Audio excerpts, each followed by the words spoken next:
Dios siempre ha dado la cara, Él siempre se ha manifestado, incluso te digo más, dice la Biblia que las cosas invisibles que Dios ha creado, o las cosas que no pueden ver nuestros ojos, visibles para nuestros ojos, no para Él, dan claramente testimonio de su poder y de su existencia. El hombre hasta el día de hoy se sigue sorprendiendo y quedando con la boca abierta ante la inmensidad del universo. Cada día descubren algo nuevo, una estrella, un planeta, un satélite, siempre están descubriendo algo nuevo. Las personas que se adentran en ese mundo infinito del cosmos, del universo, ¿no? Y a través de él podemos descubrir la grandeza, la magnitud de nuestro Dios. Dice la Biblia que los cielos cuentan la gloria de Dios y el firmamento anuncia la obra de sus manos. Y cada día emite al día siguiente y así sucesivamente un mensaje. Mensaje que el que lo quiera aprender y lo quiere oír, lo escuchará, lo verá y lo comprobará. Mensaje que permanecerá oculto ante los ojos, ante la actitud del hombre rebelde, del hombre orgulloso, de la persona que se niega y que se cierra totalmente a la posibilidad de que detrás de este mundo que vemos y vivimos hay un diseñador. Las cosas no se crearon así, de la nada, por un accidente, sino que detrás de todo lo que vemos, incluso de lo que no vemos, hay un creador, hay un hacedor, hay un Dios todopoderoso que con el poder de su palabra fue ordenando y poniendo cada cosa en su sitio, y cada cosa creada tiene un propósito y tiene una razón de ser. Y en esta tarde estamos aquí y hoy va a ser el último día que vamos a estudiar las famosas iglesias del Apocalipsis. Todo lo que el Señor le tenía que decir a su iglesia no lo dijo todo en los evangelios. Sabemos que Él estuvo viviendo en un pequeño país llamado Israel hace 2000 años. Recorrió ese pequeño país de punta a punta, de norte a sur y de este a oeste. Dijo muchas cosas, sin lugar a dudas.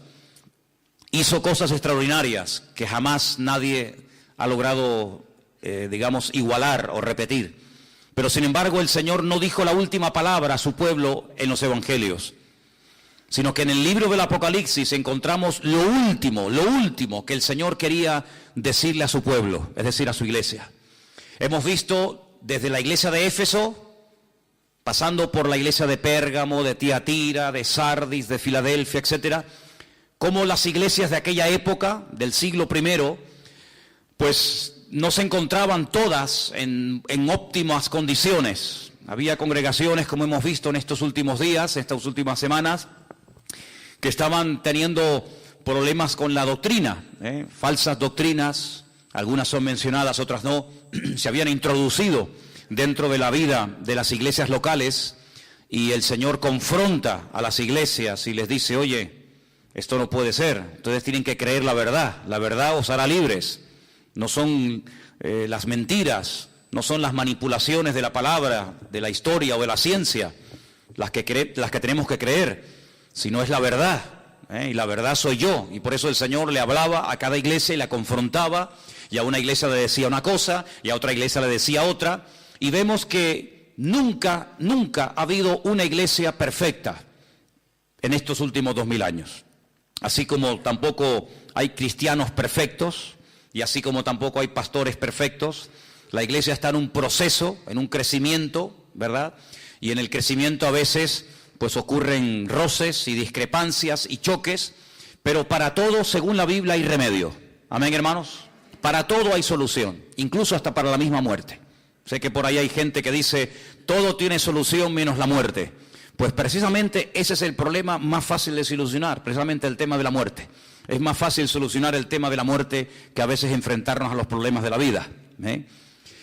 Y vemos en el libro del Apocalipsis que cada iglesia recibió el mensaje que tenía que recibir, ni más ni menos. Vimos algo muy interesante que tiene que ver con las obras. Es una palabra que aparece en 7 ocasiones diferentes. Yo conozco tus obras, yo conozco tus obras. Sí, lo que habéis hecho y por qué lo habéis hecho. Y lo que estáis haciendo, todas esas cosas, el Señor las conocía perfectamente. Y hemos llegado hoy al último mensaje. Sinceramente, si me preguntaran, de todas las iglesias, ¿cuál crees tú que era la peor? La que se encontraba en peor situación. Pues sin lugar a dudas la que vamos a estudiar hoy. Algunos dirán, pero el Señor dice que la iglesia de Sardis tenía nombre de que vivía, pero estaba muerta. Sí, es verdad. Pero también dice el mensaje del Señor a la iglesia de Sardis que había unas pocas personas, un pequeño remanente, no sabemos de cuántas, pero había un pequeño grupito de hermanos en la ciudad y en la iglesia de Sardis, dice que no se habían dejado arrastrar ni contaminar por la corriente, por el espíritu que reinaba en la ciudad. Por lo tanto, aunque la iglesia estaba mal, realmente, había un pequeño grupo que todavía estaba ahí brillando. Sin embargo, la única iglesia de las 7 que no recibe ningún elogio, ninguna felicitación, ningún reconocimiento positivo, nada que mencionar, que sea digno de mencionar, es precisamente la iglesia de Laodicea. Y quiero llevarte a este último mensaje que se encuentra en Apocalipsis capítulo 3. Apocalipsis capítulo 3, desde el versículo 14 en adelante, vamos a leer el mensaje. Y dice la palabra del Señor así: escríbele al ángel de la iglesia en Laodicea. He aquí el amén, el testigo fiel y verdadero, el principio de la creación de Dios. Dice esto: yo conozco tus obras, que ni eres frío ni caliente. Ojalá fuese frío o caliente, pero por cuanto eres tibio y no frío ni caliente, te vomitaré de mi boca. Porque tú dices, yo soy rico y me he enriquecido, y de ninguna cosa tengo necesidad, y no sabes que tú eres un desventurado, miserable, pobre, ciego y desnudo. Por tanto, yo te aconsejo que de mí compres oro refinado en fuego, para que seas rico, y vestiduras blancas para vestirte, y que no se descubra la vergüenza de tu desnudez, y unge tus ojos con colirio, para que veas. Yo reprendo y castigo a todos los que amo. Sé pues celoso y arrepiéntete. He aquí yo estoy a la puerta y llamo. Si alguno oye mi voz y abre la puerta, entraré a él, cenaré con él y él conmigo. Al que venciere le daré que se siente conmigo en mi trono, así como yo he vencido y me he sentado con mi Padre en su trono. Y el que tiene oído para oír, que oiga lo que el Espíritu dice a las iglesias. ¿Cuántos dicen amén? Gloria a Dios. La ciudad de Laodicea fue fundada por un tal Antíoco II, siglos antes de Cristo. Y la ciudad se llama Laodicea porque la esposa de este general griego se llamaba así. Y en honor a su esposa llamó a la ciudad por su nombre. En principio, la ciudad de Laodicea era una base militar que protegía la frontera norte del reino de Antíoco. La semana pasada estudiamos la iglesia de Filadelfia. Bueno, pues a 80 kilómetros de Filadelfia se encontraba esta iglesia. Llegó a ser una ciudad tremendamente rica y era muy conocida a nivel mundial por varias cosas. Primero, porque había una escuela de medicina famosa, porque habían descubierto unas gotas, que la Biblia las traduce como colirio, para la vista, y también porque habían descubierto varios, medicamentos o varios remedios para problemas del oído.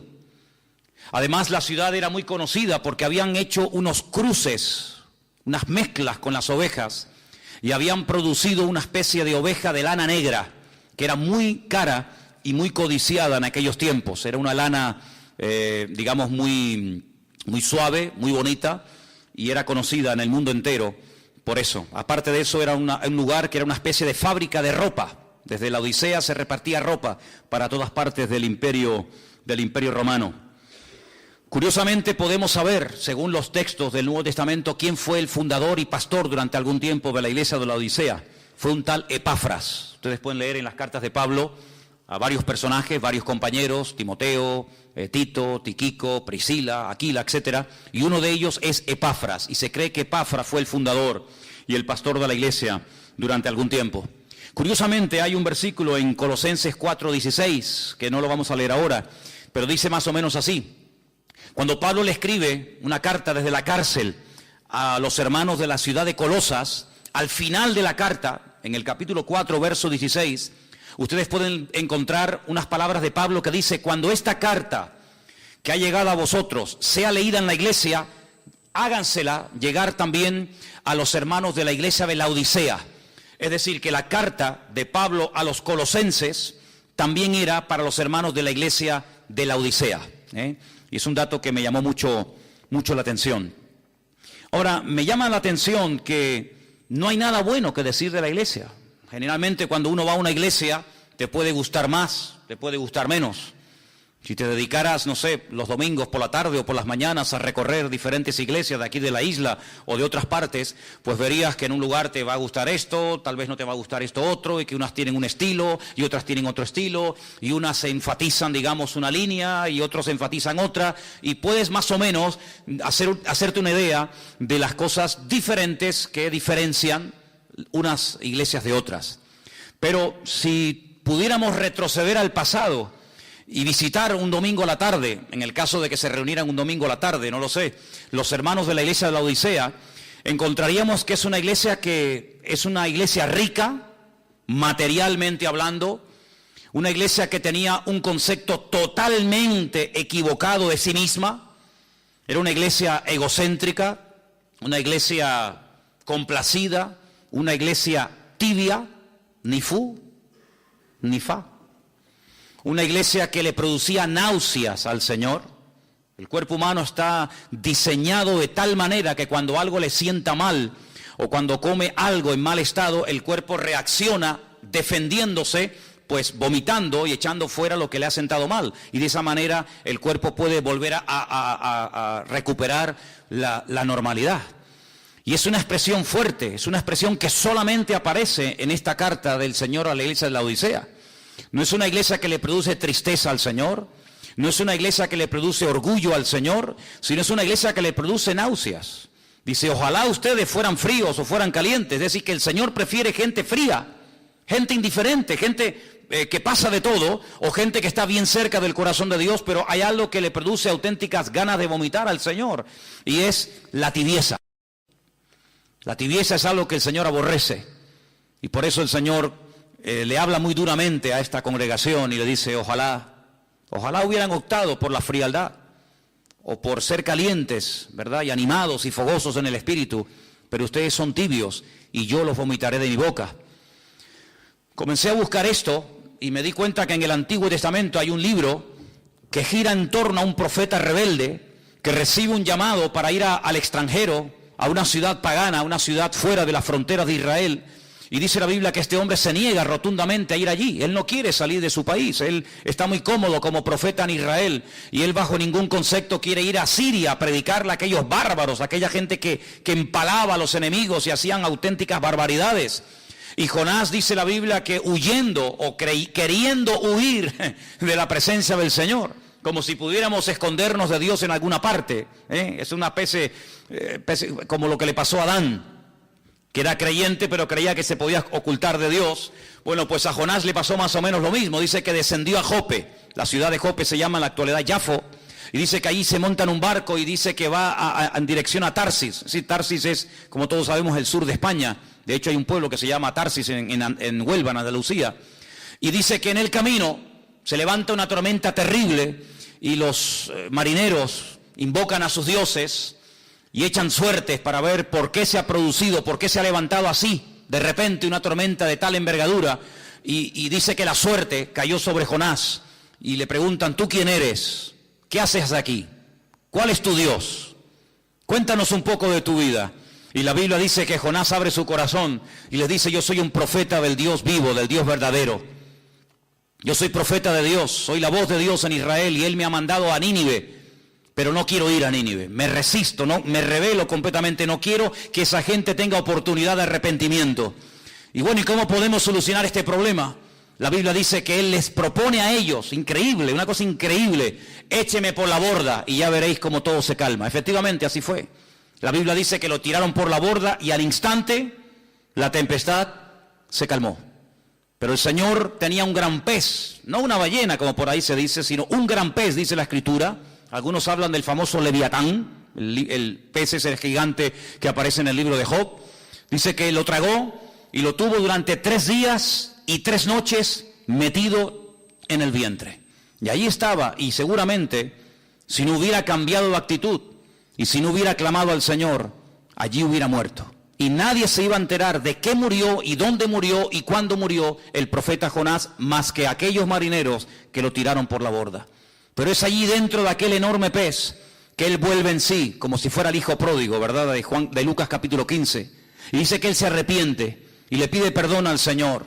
Y le pide al Señor una segunda oportunidad. Y le dice, si me sacas de aquí, yo iré a predicar tu palabra. Y esa actitud de arrepentimiento, esa actitud de querer hacer las cosas bien, decentemente y con orden, conforme al diseño y al propósito de Dios para su vida, fue lo que hizo que el pez ya no pudiera retenerlo en sus entrañas. Es decir, mientras estaba en rebeldía, mientras estaba en desobediencia, allí estaba y no iba a salir jamás.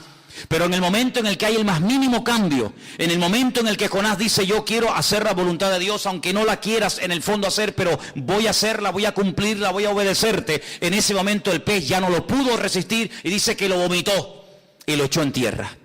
Ya no era el lugar idóneo para el profeta Jonás. Mientras estaba en rebeldía, sí, pero una vez que él quiere hacer las cosas bien, el pez ya no puede resistir aquella actitud.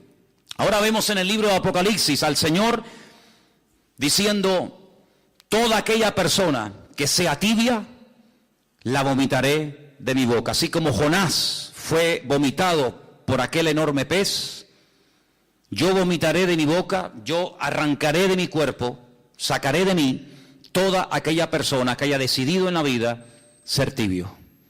Yo le preguntaba al Señor en este día y durante esta semana, mientras preparaba este mensaje para compartir con ustedes hoy, Señor, si a lo largo de la historia, tanto en la Biblia como en otros momentos, vemos que ha habido iglesias que han sido atacadas despiadadamente por falsas doctrinas y enseñanzas, como hemos visto en alguna ocasión, y si hubo iglesias que fueron atacadas por la persecución o por falsas profecías o falsos apóstoles o pastores o maestros o evangelistas, Señor, ¿será posible que a lo largo de la historia los problemas que caracterizaron a las iglesias del Apocalipsis, puede ser que se vean esos problemas hoy en día?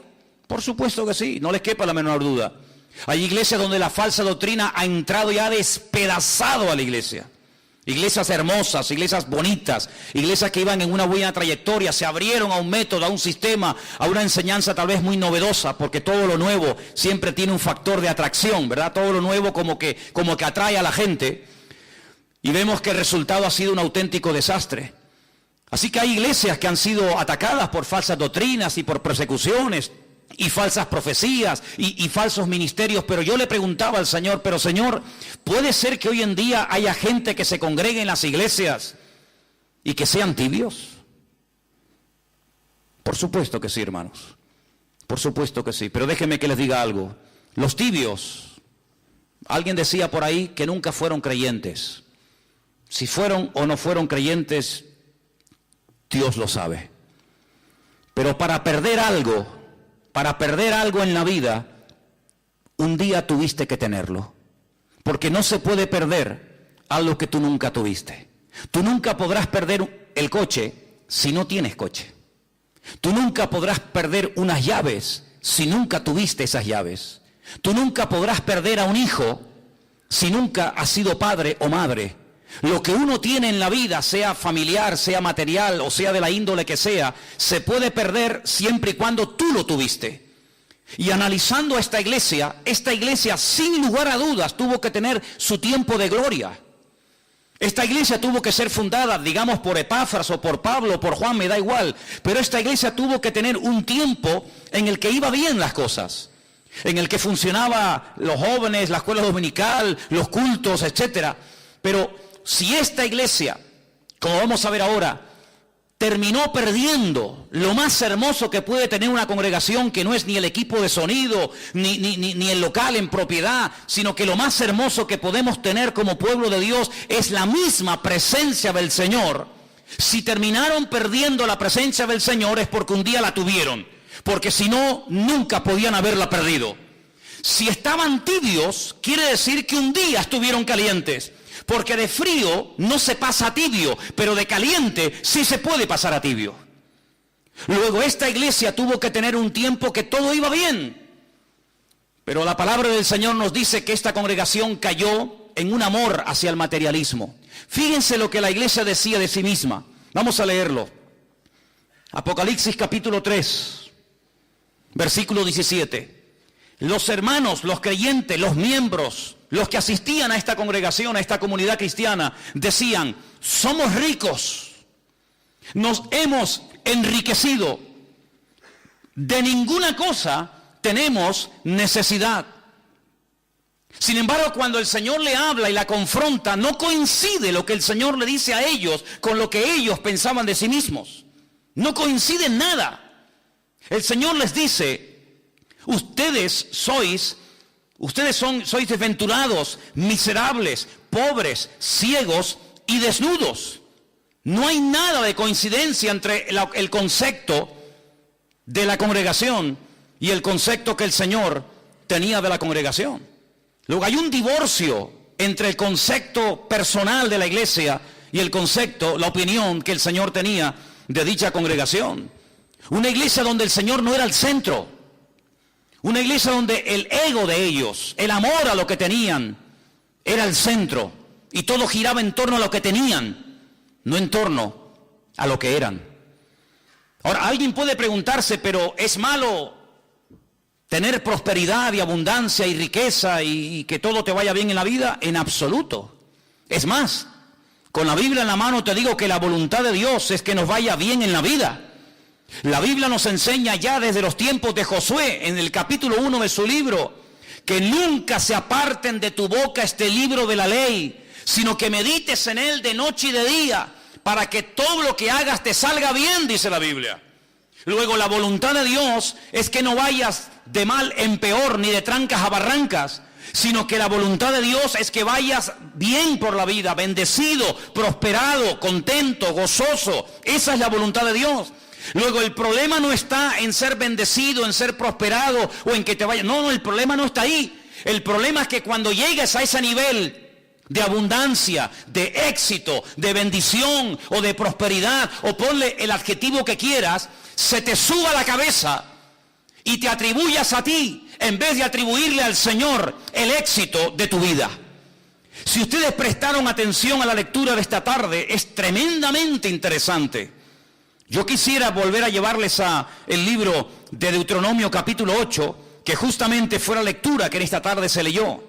Deuteronomio capítulo 8, el Señor sabía perfectamente que de haber pasado de la esclavitud, de la opresión más horrible y horrenda de la vida, lograron por fin salir de esa opresión de tierra de Egipto, de Mizraim, como se llama en la Biblia, una tierra de opresión, una tierra de aparentes oportunidades, pero que al final se terminó convirtiendo en un callejón sin salida.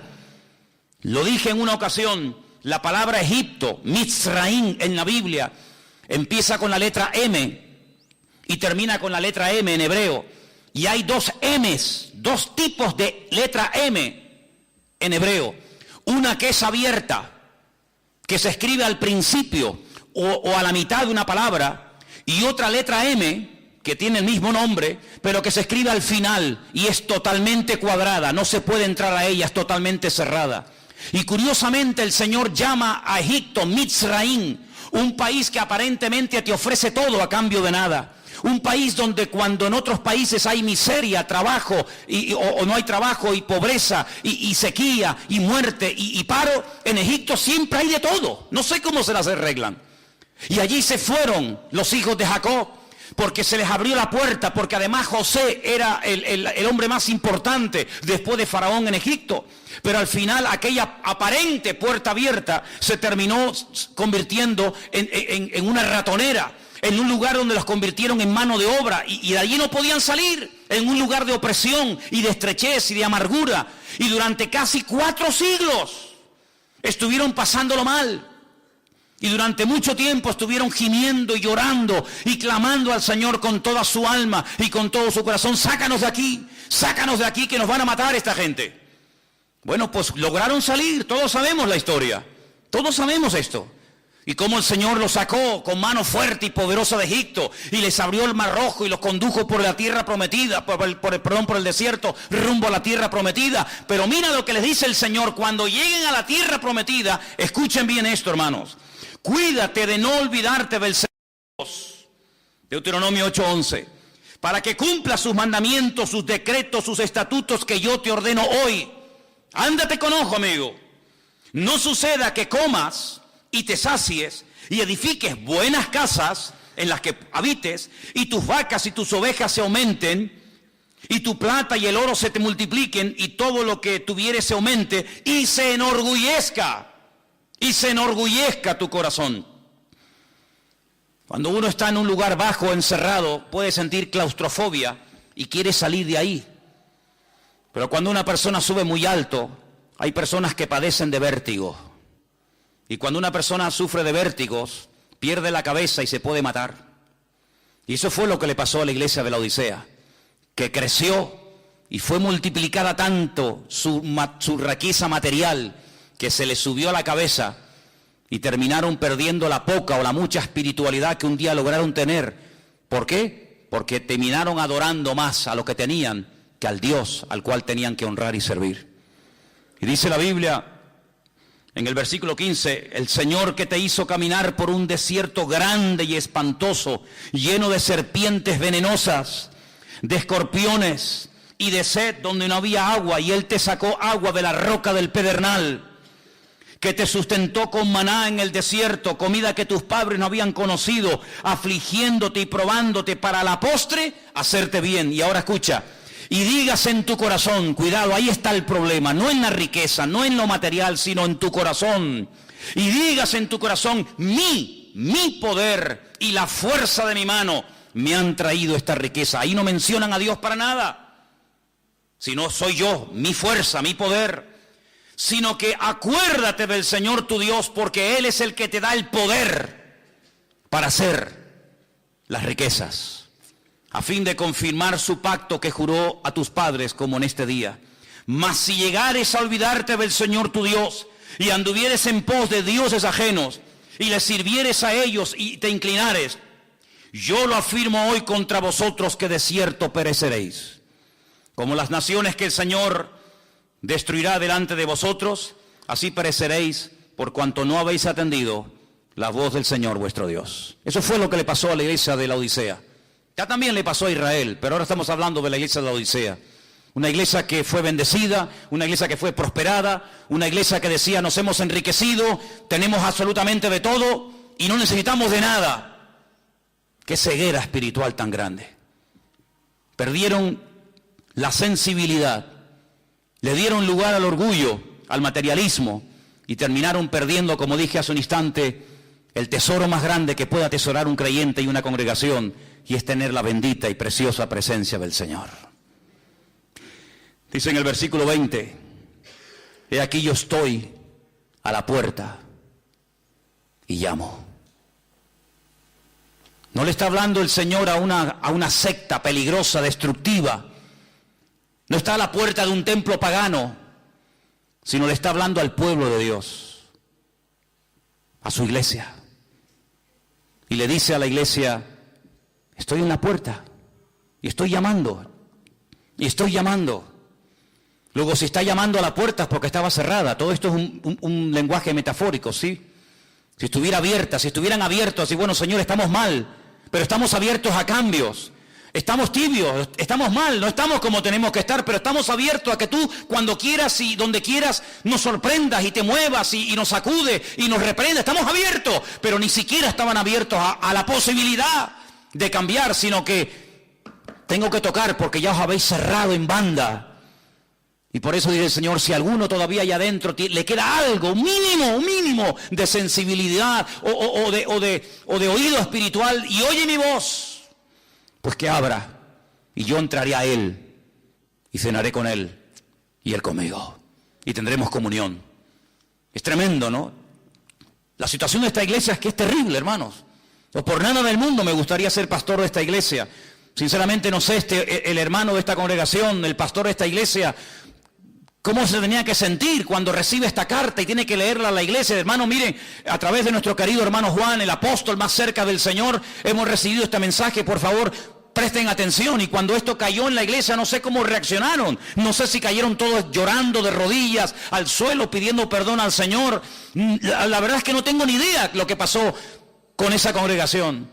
Pero lo que sí les puedo asegurar con toda sinceridad es que en este momento en esa ciudad no hay ninguna congregación, no hay creyentes, no hay iglesias. Así que parece que el tiempo lo que demostró es que la congregación no reaccionó ante la tremenda exhortación que el Señor les estaba mandando. Hay 3 cosas que el Señor le dice a la iglesia que debería de hacer. Repito, todo esto es en un lenguaje simbólico, alegórico, pero todo tiene una explicación. En el versículo 18 le dice: yo te aconsejo que de mí compres oro refinado al fuego. Todos sabemos, hermanos, que hay elementos, que hay números, que hay colores, que hay animales en la Biblia que representan mucho más de lo que de entrada se dice, ¿verdad? El otro día en la clase de hermenéutica hablábamos de los números, de los colores, de ciertos animales, ¿verdad? Y cuando el Señor le dice a la iglesia, compren oro, no se refiere que todos tenían que salir corriendo a la tienda de compro oro, que generalmente hay por todos los barrios, y comprar un montón de oro y ya está el problema solucionado. No. Sabemos que el oro en la Biblia, y lo podemos ver en las cartas, por ejemplo, de Pedro, representa algo mucho más que un elemento, que un material, y se refiere a la fe. Dice: vuestra fe, mucho más preciosa que el oro, el cual, aunque perecedero, tiene que ser probado por el fuego, ¿verdad? Sabemos que la fe es comparada en cierto sentido con el oro. ¿Por qué? Porque el oro es un elemento que en todas las culturas, en todas las civilizaciones y en todos los tiempos, incluido el actual, siempre ha estado ahí. Es como un material que el hombre ha adorado e incluso ha hecho templos y ha hecho imágenes de oro, porque parece que el oro era como algo que te daba prestigio y te daba credibilidad y poder en la vida. Pues el Señor dice, lo que tienen que hacer es retomar la fe que perdieron. ¿Dónde la perdieron? ¿Dónde perdió la fe la iglesia? Bueno, cuando tenemos necesidades, digamos económicas, materiales, tenemos que recurrir a la oración, ¿sí o no? Los que nadan en la abundancia, los que a todo les sobra, los que no saben ni lo que hacer con lo que tienen, pues como que no necesitan orar, no necesitan el pan nuestro de cada día, porque ellos mismos se autosuplen, se cubren sus propias necesidades. Pero cuando uno tiene necesidades materiales o espirituales o de otra índole, uno tiene que recurrir al Señor. Es como cuando aquel hombre, dice la Biblia, que estaba en casa tranquilo en la noche, ya en cama con su familia, y de repente tocan a la puerta y viene un amigo a altas horas de la noche y él siente vergüenza porque no tiene nada que ofrecerle. Entonces tiene que correr a la casa del vecino y despertarlo y decirle: por favor, préstame algo de comida, porque acabo de recibir una visita y te soy sincero, no tengo nada que ponerle delante. Y esta parábola, esta historia, ¿qué nos enseña? Pues que va a haber momentos en la vida en los que te vas a dar cuenta de que te va a hacer falta algo más de lo que tienes. Y sobre todo lo que te va a hacer falta es fe. Pero fe no en una religión, no fe en un hombre, no fe en un método o sistema, sino fe en Dios. Y dicho sea de paso, la Biblia dice que sin fe es imposible agradar a Dios. La verdad que yo estoy muy agradecido por la fe que el Señor le ha dado a sus hijos, a su pueblo, porque es un auténtico don por el cual tenemos que estar cada día tremendamente agradecidos al Señor. ¿Qué tragedia tiene que ser no tener fe en Dios? ¿Cuántas veces me he preguntado, ¿y cómo puede vivir la gente sin fe en Dios? No sé si habéis prestado atención en estos días a los discursos ahí en el Congreso en España. ¿Cuántas veces han mencionado la palabra Biblia? ¿Os habéis dado cuenta? La palabra Dios, la palabra oración, la palabra perdón, la palabra arrepentimiento, la palabra el nombre Jesucristo. Ni una sola vez. Son ciegos, guías de ciegos, tratando de guiar a otros ciegos, y dice la Biblia que los dos caerán en el mismo hoyo. Lo que puede levantarnos de la miseria, lo que puede transformar nuestra vida, nuestra familia y nuestra existencia, es poner nuestra fe en el Dios vivo y en el Dios verdadero. Te recomiendo leer Hebreos capítulo 12. Es un capítulo monográfico sobre el tema de la fe. Capítulo extraordinario. Si solamente ese fuera el único capítulo de la Biblia, yo lo leería continuamente, prácticamente a todas horas y todos los días, porque es un capítulo magnífico. No se habla, lógicamente, de todos los personajes de la Biblia, pero de los que se menciona pone un pequeño párrafo, una pequeña pincelada, un pequeño ejemplo. En pocas palabras, lo que hicieron, lo que dijeron, lo que consiguieron, todo por medio de la fe viva y auténtica en el Dios vivo y verdadero. Aleluya. Así que eso es lo que le dice el Señor. Déjense de tanto presumir de lo que tienen. Déjense de tenemos, porque lo que tienen que tener no lo tienen. Y lo que tienen que comprar, lo que tienen que obtener urgentemente es fe. Fe viva en el Señor. En el mismo versículo 18 le dice el Señor. Y además también le aconseja el Señor vestiduras blancas. Las vestiduras blancas en la Biblia eran símbolo o eran señal de santidad, de justicia. Ellos vivían según su propia justicia, según sus propios criterios. Nosotros estamos bien, no nos pasa nada, no nos falta de nada. A nosotros el Señor no nos tiene que mandar ninguna cartita, ni nos tiene que predicar, ni nos tiene que venir nadie a visitar, a decirnos nada. Nosotros estamos perfectamente bien. El Señor le dice, ustedes están ciegos. Ustedes no se enteran, habéis perdido la sensibilidad y ustedes están confiando en sus propias justicias.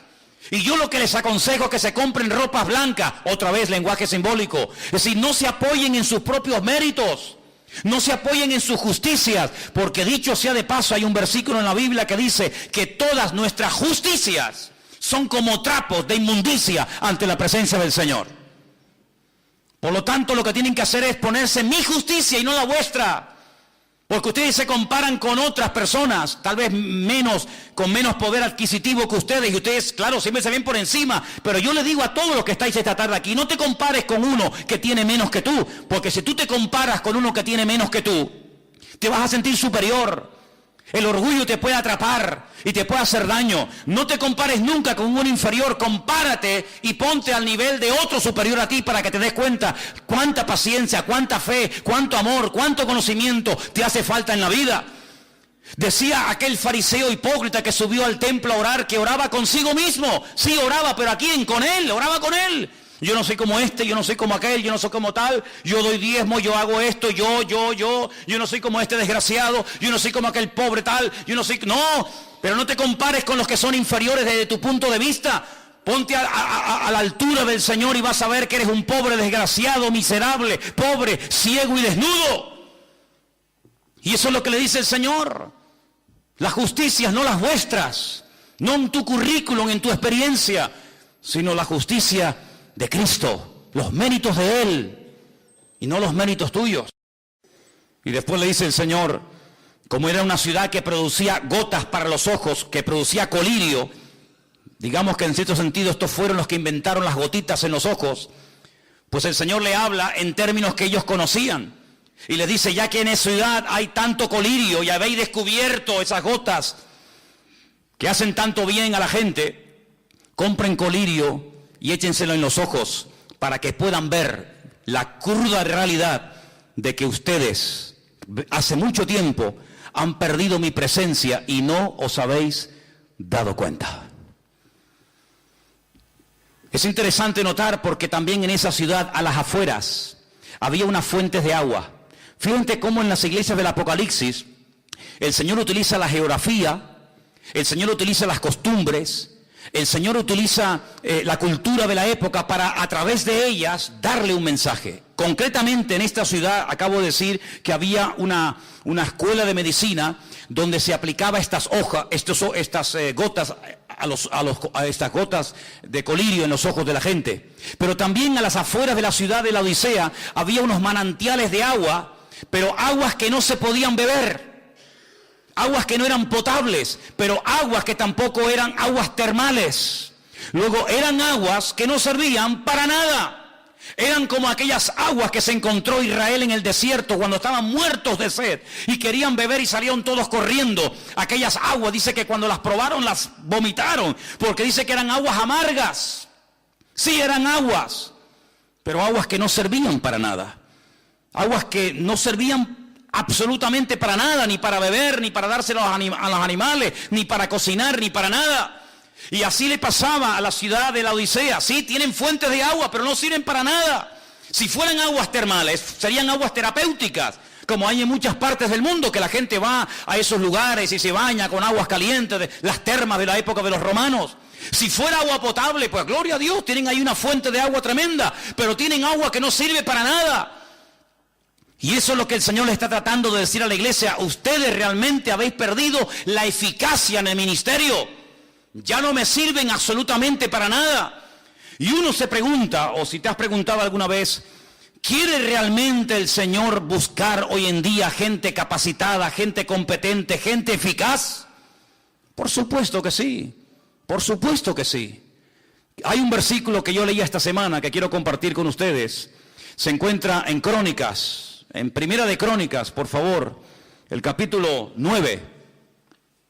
Primera de Crónicas, capítulo 9, versículo 39. Perdón, versículo 13. 9:13. Ustedes pueden encontrar a partir del capítulo 9, versículo 1, una lista enorme de nombres de personas que salieron del cautiverio en Babilonia. Nombres y familias, hijos y personas, para llevar una especie de relación, una especie de control de personas que salieron de un lado y llegaron a otro. Y cuando llegamos al versículo 13, después de haber leído un montón de nombres, que aparentemente no nos dicen nada, pero que dicen mucho, dice este texto, y sus hermanos eran jefes de sus casas paternas, en número de 1760. Y ahora dice, escucha, hombres muy eficaces en el ministerio, o en la obra del ministerio, en la casa del Señor. Esa frase me impactó tanto que la subrayé. Es decir, dentro de toda aquella masa de gente, específicamente el escritor de este libro se para y dice, un momento, estos 1760 hombres no eran hombres normal y corriente, sino eran hombres, como dice aquí en esta versión, muy eficaces en la obra del ministerio en la casa del Señor. No eran inútiles, no era bulto, era gente eficaz. He buscado este texto en otras versiones y, por ejemplo, en la versión de las Américas, que es una versión muy interesante y muy buena, dice que eran hombres muy capaces. En la versión de la Peshitta, que sabéis que es la traducción del arameo al castellano, dicen que eran hombres de un valor extraordinario, eran hombres valientes. La versión católica, Nácar Colunga, los menciona como hombres vigorosos. La versión latinoamericana dice que eran hombres aptos. La versión antigua, la del 1600, la del siglo XVI, dice que eran hombres valientes. Otra versión antigua de la Biblia dice que eran hombres de gran eficacia. La palabra eficacia significa capacidad de producir un buen efecto. Una persona eficaz es la persona que realiza con eficacia su trabajo o función, que produce los efectos deseados. Es decir, esta gente producía cambios.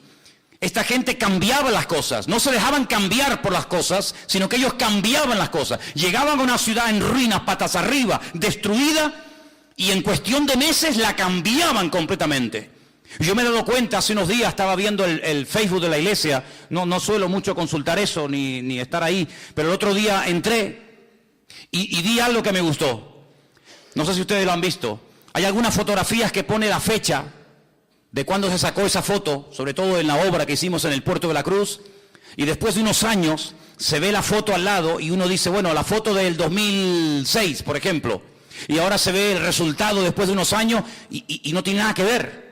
¿Cómo nos encontramos aquello? Destruido, viejo, sucio, y cómo se ha ido quedando con la ayuda del Señor, con el paso del tiempo. Bueno, pues algo así, ¿no? Esta gente llegó y no había templo, y en poco tiempo ahora hay templo. Y no había murallas que protegieran la ciudad, y en cuestión de semanas o de meses levantaron el muro. Y la ciudad estaba inhabitada, y ahora había alegría, había niños, había cosechas, había animales, había escuelas, había sinagogas. Sí, recuperaron la vida. Así era esta gente. Y este es el tipo de personas que necesitamos hoy en día en las iglesias. Gente eficaz, gente apta, gente que produzca cambios, gente que con el paso del tiempo vayan a mejor y no a peor. Gente que si un día estuvo bien no terminen enfriándose y al final apagándose, sino gente que si estuvo bien ahora van a estar mejor todavía. Y como dice la palabra, el que lleva fruto, pues gloria a Dios. No, gloria a Dios sí, me parece muy bien, pero lo voy a limpiar, lo voy a podar para que lleve más fruto todavía. Y tenemos que pedirle cada día al Señor, cada día quiero ser mejor cristiano. Cada día quiero ser mejor cristiana, cada día quiero predicar mejor, cada día quiero conocer mejor al Señor, cada día quiero orar más, mejor, cada día quiero hacer las cosas bien, con ganas, y no apagándome, porque una persona que está tibia no sirve absolutamente para nada, porque si a él no le sirve, imagínate a qué puede servir. Y es interesante notar cómo esta iglesia entró en una decadencia, pero todavía había oportunidad para cambiar. El Señor le llama al arrepentimiento. ¿Cuántas veces en estas últimas semanas hemos escuchado la palabra arrepiéntanse, arrepiéntanse, vuelvan a las primeras obras? ¿Cuántas veces, hermanos? Prácticamente a todas las iglesias el Señor las llama al arrepentimiento, a cambiar. Venga, vamos a dejarnos de tontería, vamos a dejar atrás el pasado, vamos a pasar la página, vamos a tirar del carro, vamos a mirar adelante. Como decía el apóstol Pablo, sí, yo en el pasado fui un tremendo erudito en la Torá y fui un rabino de la tribu de Benjamín y fariseo de fariseos, pero todo eso ya lo he dejado al pasado. No voy a vivir de las glorias del pasado, sino vamos adelante a la perfección, a ver si logramos alcanzar aquello para lo cual un día el Señor nos alcanzó a nosotros. ¿Cuántos dicen amén? ¿Estamos cumpliendo con nuestro objetivo? ¿O estamos pasando por la vida de la iglesia y estamos pasando por la vida sin pena ni gloria? Estamos dejando marca, huella y estela como los barcos que cuando pasan por un lugar durante un tiempo se ve por aquí pasó un barco porque las hélices dejaron una estela, o cuando un avión pasa por el firmamento vemos que por ahí pasó un avión, aunque ya no está, pero se sabe que pasó por ahí. Estamos dejando huella detrás de nosotros, estamos marcando una diferencia o nos estamos dejando absorber por el medio ambiente en el que vivimos. Yo espero que a ninguno de nosotros nos pase lo que tristemente le pasó a esta iglesia de la Odisea, que era una iglesia inservible, muy rica. No era como la iglesia de la semana pasada, aunque tienes poca fuerza, Esta no tenía poca fuerza, esta seguramente era mucha gente, una iglesia rica, una iglesia próspera, pero que hablando claramente no servía absolutamente para nada. En esta semana yo leía un poema de un pastor cubano, pastor Rodolfo Loyola, que ya está en la presencia del Señor, que hace años lo conocí, tuve el privilegio de conocer a este gran hombre de Dios, y él escribió una poesía que se llama Casi, la llamó Casi. Y yo quería leerte parte de esa poesía en esta noche, porque es tan interesante lo que este hombre dice así. La llamaban Casi, cuando Casi andaba, y al cumplir los 7, Casi fue al colegio, pero Casi la maestra no enseñaba. Pues siendo Casi una adolescente, casi niña, casi dama, encontró a un joven a quien Casi amaba. Pero un día el muchacho, casi sin mirarla, dejó a Casi destrozada. Y se fue a un convento, la buena de Casi, y queriendo ser santa, Casi fue monja. Pero un día, enterada de que ese chico moría, volvió a su casa y cuidó del chico como de casada. Y el chico murió casi sin besarla, y Casi fue viuda, al menos en su alma. Hoy Casi, cansada de su vida extraña, casi ni se peina, y desenfadada, cuenta de algún modo que fue casi todo sin ser casi nada. La verdad es que Casimira, como la llamaban, o Casi, representa un crecido número de personas que llevan una vida sin propósito. No se sienten realizadas porque no han hecho nada para tener ese estado de ánimo, se enamoran del amor y por lo tanto de cualquiera que con fingida sinceridad le manifiesta lo que quieren oír. Y cuando el objeto de su amor no les corresponde, ni siquiera por unos instantes engañosos, toman decisiones equivocadas con el corazón quebrantado. No tienen buenas relaciones con nadie, pero sin embargo dependen de los demás para poder ser felices. Y lo más triste es que se olvidan, como casi, que hay una persona que les ama y les entiende, y ese es nuestro Señor Jesucristo. Dice la Biblia que un día Pablo estaba en un lugar siendo interrogado y le dice al que le estaba juzgando y al que le estaba haciendo todo tipo de preguntas y presionándolo: yo sé que tú crees en los profetas. Y este le responde: por poco, casi me haces cristiano. Y el apóstol Pablo le dice: ojalá fueses tú cristiano, ojalá verdaderamente entregaras tu vida a Cristo. A mí no me gustaría que en esta iglesia hubiera jóvenes de casi llegó a ser un buen joven, casi llegó a servir al Señor, pero casi se quedó por el camino. No me gustaría que hubiera ninguna hermana o ninguna hermana que dijera: casi llegó a la meta, casi llegó a cumplir los objetivos para los cuales el Señor le restauró su vida y le transformó su existencia, pero se quedó por el camino y pudiendo llegar a todo, al final no llegó a casi nada. A mí no me gustaría que termináramos nuestra existencia y nuestra vida como esta pobre iglesia de la Odisea. Una iglesia rica, una iglesia que tenía prácticamente de todo para llegar a unos niveles espirituales extraordinarios. Y dicho sea de paso, si observamos lo que ha sido la iglesia, la trayectoria del pueblo de Dios desde aquí hacia atrás, desde su comienzo hasta el día de hoy, jamás, créanme, en todos estos 2000 años de historia, nunca la iglesia en su conjunto general, nunca ha sido tan rica y con tanta capacidad material para poder cumplir con la gran comisión como nosotros hoy en día. Hay iglesias, hermanos, que tienen absolutamente de todo y a nivel de cuerpo de Cristo, a nivel general. Cuando la iglesia pensaba en tener canales de televisión, barcos, aviones, hospitales y cantidad de ministerios que pueden alcanzar a miles y si no a millones de seres humanos. Lo tenemos todo. Tenemos sistemas de comunicación, tenemos más gente que nunca, tenemos más jóvenes en las iglesias que nunca, tenemos recursos materiales, espirituales y humanos más que nunca. Pero yo no quiero que todo eso se convierta en un juguete para pasarlo bien un domingo a la tarde, o un sábado a la tarde, o un jueves a la tarde, sino que nos demos cuenta de que el Señor nos ha dado mucho, pero también dice la palabra, y tienes que tenerlo en cuenta, que al que mucho se le da, mucho también se le demandará. Y amados hermanos, nosotros podemos dar gracias a Dios de que el Señor todo cuanto le hemos pedido, que nos creíamos nosotros que nos hacía falta para extender el reino, el Señor nos lo ha ido dando. Y ha sido fiel y no nos ha fallado. Pero no nos olvidemos nunca de esto. Si algún día crees que has llegado a un nivel, no te lo creas, porque ese día habrás cavado tu fosa. Y cuando creamos que ya hemos llegado a un nivel, es cuando no hemos llegado a ninguna parte. Yo te pregunto a ti en esta tarde, ¿serás tú una de esas personas tibias que puede ser que se congreguen todas las semanas en esta iglesia, pero tú nunca has tenido verdaderamente un encuentro con Cristo? Porque esta gente era aparentemente cristianos. Tú pasabas por la sinagoga y decías, estos son los judíos, y pasabas por la fachada del local o de la iglesia o de la casa de la Odisea y decían, no, estos son los mesiánicos, estos son los que siguen a Jesús. Había una diferencia en la ciudad. Pero la pregunta es, ellos asistían a la congregación, ¿y a quién le cantaban? Si el Señor no estaba allí hacía mucho tiempo, ¿a quién le cantaban? ¿A quién hablaban? ¿A quién servían? Si el Señor dice que no estaba en aquel lugar. Lo mismo ya pasó en la antigüedad, no es algo nuevo lo que estoy hablando. En el Antiguo Testamento los sacerdotes iban al templo de Jerusalén a adorar a un Dios que ya se había mandado a mudar hacía mucho tiempo y que había quitado su gloria del templo.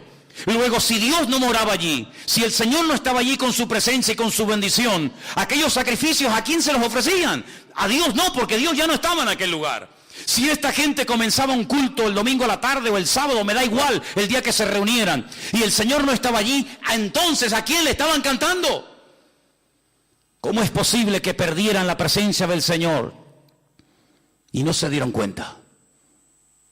Bueno, lo mismo le pasó a Sansón, lo mismo le pasó al rey Saúl, que dice que el Espíritu del Señor se fue de ellos y ellos no se habían percatado, ellos no se habían dado cuenta. ¿Tú vas a mejor como creyente? ¿O estás estancado? ¿O has ido a menos? Esto es algo muy personal. Este es un momento en el que todos y cada uno de nosotros tenemos que pararnos delante del Señor y decir, bueno, con todas estas 7 iglesias que se han estado hablando en estas últimas semanas, ¿con cuál yo como creyente me siento identificado? Dicen que la iglesia de los últimos tiempos se va a parecer mucho a la iglesia de la Odisea. Hoy en día hay iglesias tremendamente ricas, iglesias con una prosperidad material alucinante. Pero como dijo Priscila el jueves a la tarde, cuando ella compartía aquella famosa frase, ¿no? De aquel famoso predicador de Spurgeon. Llegará el día, si es que no ha llegado ya, cuando en las iglesias, en vez de los pastores pastorear ovejas, habrá muchos payasos entreteniendo a las cabras. Y eso lo dijo en el siglo XVIII. Y estamos ya en el siglo XXI. Pero uno observa muchas veces por internet y uno ve a veces por ahí, yo no mucho porque no pierdo el tiempo en esas historias, pero hay gente que le gusta siempre estar por aquí y por allá viendo esto y viendo aquello.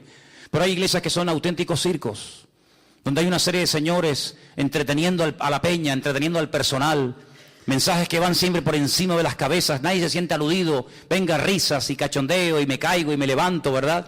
Pero entras y no ha habido un arrepentimiento, no ha habido realmente una conversión genuina, sino que es un lugar donde lo pasamos bien y puedo llevar a un amigo del trabajo o puedo llegar a un vecino y no se va a sentir aludido, no se va a sentir mal porque el pastor siempre es una persona muy simpática y muy carismática y que cuenta